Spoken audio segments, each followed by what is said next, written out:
Une jeune fille se déplace furtivement dans la forêt enneigée, à la poursuite d'un cerf. Elle s'approche, tire sa flèche et atteint le cerf, qui s'enfuit. Elle finit par retrouver le cerf blessé, s'en approche et met fin à ses souffrances. C'est alors qu'Eric surgit et lui conseille d'être plus prudente la prochaine fois. Anna tente d'argumenter avec Eric, mais elle est maîtrisée. Elle en tire une leçon et ramène le cerf dans leur maison dans les bois. La voyant bouleversée, Eric s'enquiert de son état d'esprit. Il lui conseille d'être plus prudente à l'avenir et l'interroge sur diverses langues et connaissances générales. Eric lui révèle alors un livre caché. Elle le feuillette, voit des images et s'endort. Le lendemain, Eric continue d'entraîner Anna au combat, avec des exercices d'expression orale, de tir et de combat physique. Cette nuit-là, alors qu'Anna dort, Eric tente une attaque surprise, mais cette fois-ci, la jeune fille l'emporte et déclare qu'elle est prête à découvrir le monde. Plus tard, Eric découvre un objet enterré à l'extérieur. Le lendemain matin, Anna joue avec un chien qui ressemble à un loup lorsqu'elle entend un grand bruit. Un avion passe au-dessus d'elle, ce qui la ravit. Elle raconte avec enthousiasme à Eric sa merveilleuse expérience.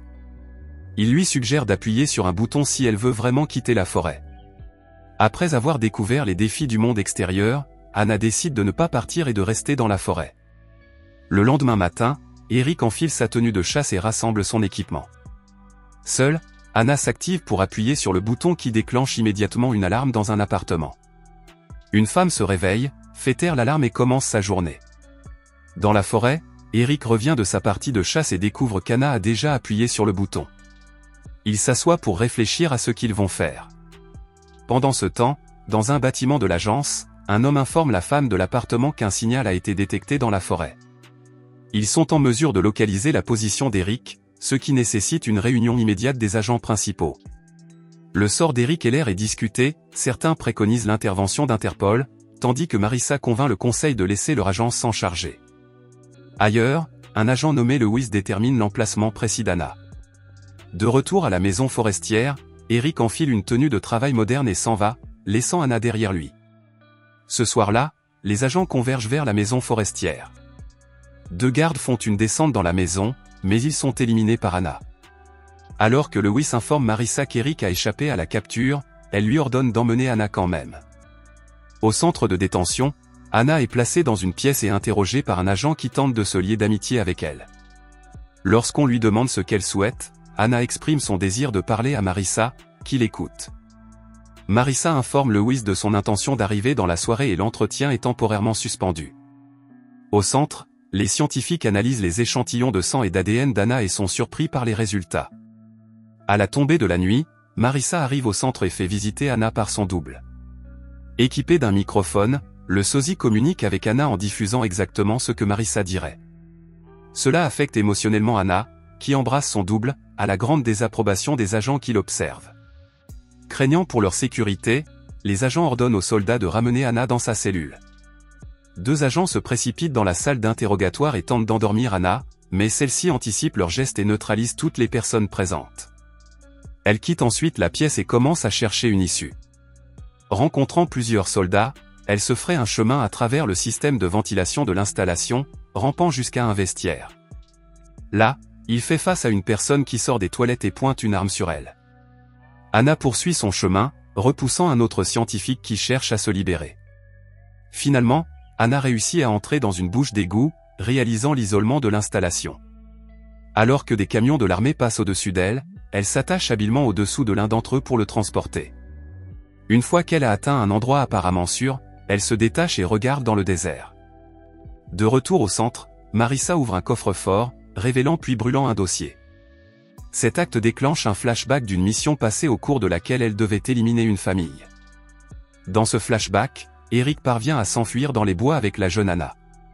Dans le présent, alors qu'Anna traverse le désert, elle rencontre Sophie, qui fait du tourisme. Anna se présente de manière non conventionnelle, mais Sophie la rejette, bientôt rejointe par son petit frère Miles.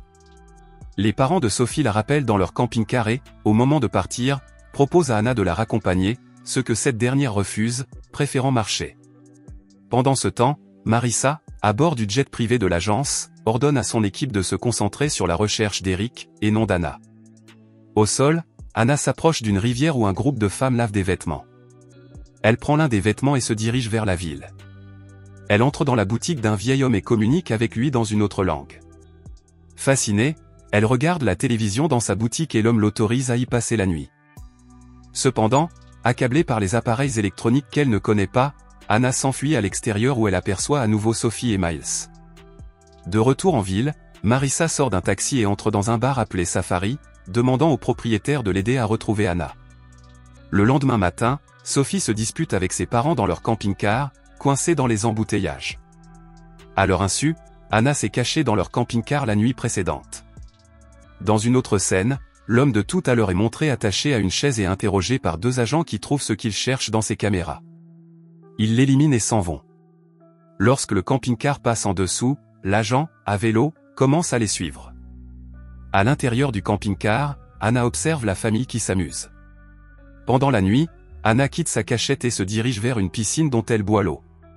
Sophie sort de la piscine et montre des garçons qui jouent au baby-foot à proximité. L'un des garçons attire l'attention d'Anna et l'emmène faire un tour de vélo, ce qu'elle trouve passionnant. Après la balade, tout le monde se rassemble autour d'un feu de camp pour écouter de la musique à la guitare. Pendant ce temps, 3 officiers inspectent les tentes des campeurs. Sophie et Anna courent vers leur tente, mais Anna s'arrête, sentant quelque chose d'étrange. Dans une autre scène, Marissa rend visite à une femme âgée pendant la nuit, conversant dans leur langue maternelle. La rencontre se termine par l'application d'un silencieux sur l'arme de Marissa et l'élimination de la femme. De retour à l'hôtel, Sophie s'enquiert des origines d'Anna. Anna, incapable de révéler ses origines, demande à Sophie de la comprendre. Bien que Sophie exprime sa confusion face au secret d'Anna, les deux femmes poursuivent leur conversation. Le matin, les parents de Sophie cherchent Anna. Sophie dit qu'elles sont sorties ensemble la veille au soir. Au milieu d'une discussion sur l'éducation de son père, Anna apparaît à l'improviste avec un morceau de viande, affirmant avoir trouvé le petit déjeuner. Au cours du récit, Eric descend d'un bus dans une gare et se rend compte qu'il est suivi. Il entre prudemment dans un souterrain et remarque qu'un homme le suit. À l'intérieur du souterrain, il aperçoit d'autres agents et entend l'un d'entre eux informer l'agence de sa localisation. Eric dépasse alors rapidement les agents, s'empare d'un talkie-walkie et recueille plus d'informations sur Marissa. Dans une autre scène, Anna profite de la brise sur son visage alors qu'elle est assise sur le siège passager d'une voiture, conduite par la mère de Sophie. Anna remarque qu'une voiture les suit. Pendant ce temps, Marissa se brosse les dents en écoutant un enregistrement vocal. Elle reçoit un appel d'Eric et ils discutent brièvement. Marissa tente de convaincre Eric de rejoindre leur organisation. À ce moment-là, un agent est abattu devant sa porte. Comprenant qu'Eric a repéré son appartement, Marissa s'échappe par la fenêtre au moment où Eric enfonce sa porte. À la nuit tombée, la même voiture continue de suivre la caravane de Sophie. La mère de Sophie s'arrête pour consulter une carte et la voiture qui la poursuit s'arrête également. Anna remercie Sophie pour sa gentillesse et s'enfuit, poursuivie par les officiers. Ils la poursuivent dans un labyrinthe de conteneurs. Au cours de la poursuite, Sophie assiste par inadvertance à l'intervention d'Anna sur un agent et s'enfuit, terrorisée. Anna, quant à elle, lutte pour sa survie et finit par plonger dans l'eau du port, échappant ainsi aux agents. Les agents, ayant perdu la trace d'Anna, capturent Sophie et sa famille et les emmènent chez Marissa. Celle-ci les interroge séparément pour savoir où se trouve Anna. Dans un retournement de situation, la scène change pour montrer Anna sur un bateau, emmenée vers une destination inconnue. Dans cette séquence intense sur le site noir, Marissa interroge Miles, le frère de Sophie, qui lui révèle la destination prévue d'Anna. Arrivée à la civilisation, Anna traverse les routes pour rejoindre une zone boisée ornée de sculptures d'animaux préhistoriques. Elle trouve une maison isolée où un homme, ami d'Eric, l'accueille chaleureusement.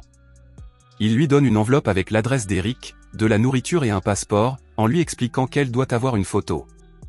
Leur discussion sur la mère d'Anna et la musique est interrompue lorsque Marissa et ses agents pénètrent dans la maison. Anna se cache astucieusement sous un lit pendant que les agents fouillent la maison, faisant des commentaires amusants sur Eric et Anna. Pendant la fouille, Marissa reçoit un appel téléphonique de son supérieur qui lui reproche d'avoir agi seule. Anna profite de cette distraction pour s'enfuir en ville, où elle entre dans un café pour chercher des informations sur Eric Heller. Pendant ce temps, Eric arrive chez son ami, aperçoit les agents et les évite furtivement. Anna s'introduit dans une maison et confronte Eric, lui demandant s'il est vraiment son père. Eric lui révèle la vérité, Anna est le résultat d'une expérience génétique visant à créer des super soldats. Malgré cela, il lui assure son amour. Alors qu'il tente de quitter l'appartement, des policiers arrivent et les deux se séparent pour fuir. Eric les poursuit à pied et se bat avec les agents, tandis qu'Anna s'échappe. Cependant, Eric est frappé par Marissa. Anna retourne à la maison de l'ami d'Eric et la trouve déserte, avec la voix de Marissa en arrière-plan. Armée d'une flèche, Anna s'enfuit du bâtiment. Marissa rejoint Anna dans les bois. Malgré la demande d'Anna de rester seule, Marissa lui tire dessus, mais Anna répond par une flèche. Reprenant conscience, Anna découvre que Marissa a disparu et suit sa trace. Elle découvre que Marissa tente de s'échapper, mais lorsque Marissa pointe son arme sur Anna, elle glisse et tombe. Anna, en saisissant l'arme de Marissa, fait le geste décisif pour mettre fin à la poursuite de Marissa.